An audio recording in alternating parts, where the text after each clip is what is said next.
जगत गुरु शंकराचार्य जी कह रहे हैं, मां तो कृपा कर दे। मां कहती है इसने एक कभी दान नहीं करा, पुण्य नहीं करा, सत्कर्म नहीं करा, तो मैं कैसे दान दूं? दान का फल दान कैसे दूं मैं?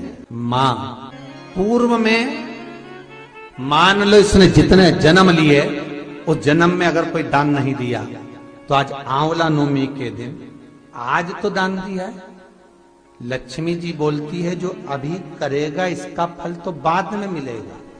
जगत गुरु शंकराचार्य जी कहते हैं, मां मैं आपसे केवल इतना सा मांगना चाहता हूं, इस कली काल में आप मुझे वर दे दो कि एक दिन ऐसा हो आंवला नवमी का जिस दिन जो दिया जाता है उसका फल जीते जी ही मिल जाए। बस इतनी कृपा कर। जगत गुरु शंकराचार्य जी के शब्द देखिए, गौदान करा उसका फल बाद में मिलेगा, कुछ दान करा उसका फल बाद में, पर आंवला नवमी के दिन अगर आपने कुछ दान दिया है, आंवला नवमी के दिन अगर आपने दान किया है, उसका फल जगत गुरु शंकराचार्य जी माता लक्ष्मी से कहते आज की आज मिलना चाहिए। उसका फल हमें इसी पृथ्वी पर रहते रहते इस साह शरीर में मिलना चाहिए। आज ही का दिन है महाराज। विष्णु पुराण कहती है, स्कंद पुराण कहती है, मान लो कोई आंवले का पेड़ आपने लगाया, बहुत बड़ा हो गया, उसमें फल नहीं लग रहा है, वो फलित नहीं हो रहा, बहुत बड़ा हो गया, उसमें एक फल नहीं लगा,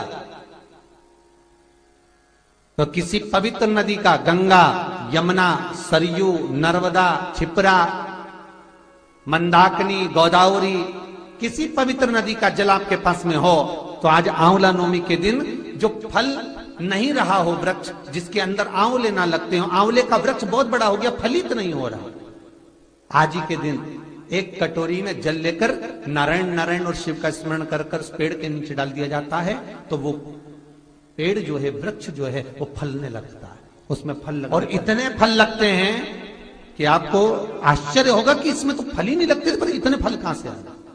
अर्थात आज भी हमारी विष्णु पुराण, आज भी हमारी स्कंद पुराण, आज भी हमारी पद्म पुराण, भागवत पुराण आज भी कहती है कि आंवला नवमी का किया गया पुण्य, आंवला नवमी का किया गया दान, आंवला नवमी के दिन किया गया सत्कर्म खाली नहीं जाता। अर्थात जैसे जरा सा जल का सिंचन करने पर वृक्ष फलीभूत हो जाता है, उसमें ढेरों फल लग जाते हैं, उसी तरह हमारा किया गया दान पुण्य सत्कर्म, अगर हमने 1 रुपए का भी दान दिया है, गौ माता के निमित्तार्थ, मंदिर के निमित्तार्थ, वृद्धाश्रम के निमित्तार्थ, भोजन के निमित्तार्थ हमने कुछ भी लगाया है, आपने गाय को भी रोटी दी है, आपने किसी ब्राह्मण को भोजन कराया है, आपने आज आंवले का दान करा है, किसी सौभाग्यवती नारी को एक फल तक दिया है, तो वो तुम्हें मिलेगा 1000 गुना हो। कई लोग कहते हैं महाराज जी ऐसा होता है, इतना बड़ा पेड़ हो गया, हमारे यहाँ फल नहीं लग रहा है, ऐसा होता है कि आंवला नवमी के दिन जल छोड़ दो तो फल, तो करके देखो ना प्रैक्टिकल।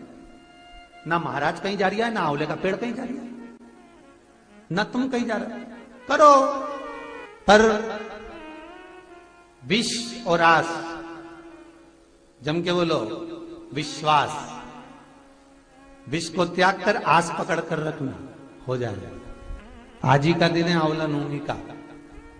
महाराज अगर किसी पंडित ने, किसी ब्राह्मण ने, किसी ज्योतिषाचार्य ने बता दिया कि तुम्हारे बच्चे की उम्र कम है, किसी ने बता दिया कि इसकी अल्पायु है, इसकी उम्र कम है, इसको ये बहुत बड़ी बीमारी होगी और एक्सीडेंट होगा और ये होगा वो होगा, ये वाली अंगूठी पहनो, ये वाला नग पहनो, ये चीज पहनो, बिल्कुल नहीं, तुम्हारी मर्जी पड़े तो पहनना, लाखों रुपए खर्च करो और मालूम पड़े फल ना मिले, तो एक काम जरूर करना, आज के दिन हाथ में कुंकू लगाकर, कुंकू को लगाने के बाद अपनी माता जी से कहकर उस बच्चे के हथेली पर स्वस्तिक बनाकर आंवले के वृक्ष पर छापे 5 लगवा दीजिए।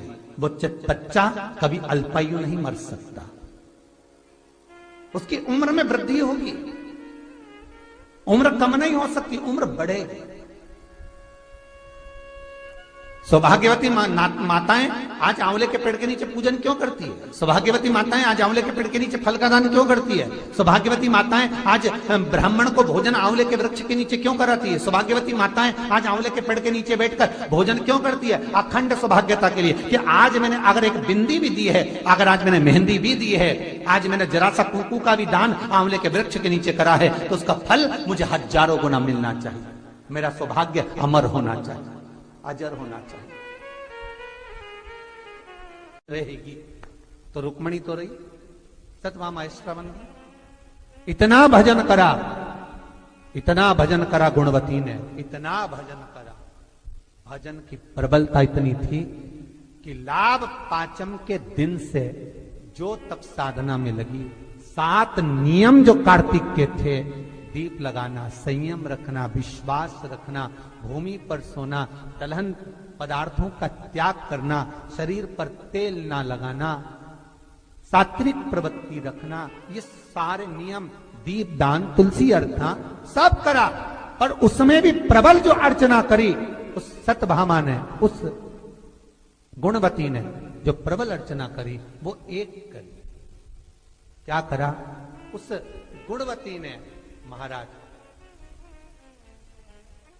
सूखी हुई तुलसा को घिसकर, तुलसी आपको पहले भी बताया, हरी चंदन, एक चंदन ऐसा होता है कि कार्तिक महीने में भगवान को लगाया जाता है, जिससे भगवान जीते जी एक बार मनुष्य से मिलते हैं, गले लगाते, हरी चंदन। और वो चंदन बाजार में नहीं मिले, भले लोग हरी चंदन नाम रख देंगे, पर वो चंदन हरी चंदन नहीं कहला। हरी चंदन कैसे बनता है महाराज? हरी चंदन बनाने का नियम, तुलसी जब सूख जाए तो कई लोगों का नियम रहता है, तुलसी सूख जाती है तो मुर्दे के ऊपर जलाने के लिए ले जाते हैं। कई लोगों को हमने देखा है तुलसी ले जाते हैं, पर वो गलत है। थोड़ा तुलसी की शाख ले गए वो अपनी जगह, पर तुलसी की जो जड़ होती है उसको संभाल कर रखो। कार्तिक के महीने में पानी डालकर, थोड़ी हल्दी डालकर उसको घिसो, जैसे चंदन घिसते हो। उससे लकड़ी के घिसने पर चंदन की उत्पत्ति होगी। वो चंदन, ये पचवीगन के अंतर्गत कार्तिक में भगवान विष्णु के, नारायण के, कृष्ण के, ठाकुर के, लड्डू गोपाल के, श्री भगवान के मस्तक पर लगाइए, चरणों में भी और मस्तक पर भी वो चंदन लगा, वो हरी चंदन। उसी चंदन को चरण में से लेकर अपने मस्तक पर लगाइए, जीते जी एक बार श्री हरि आपको गले जरूर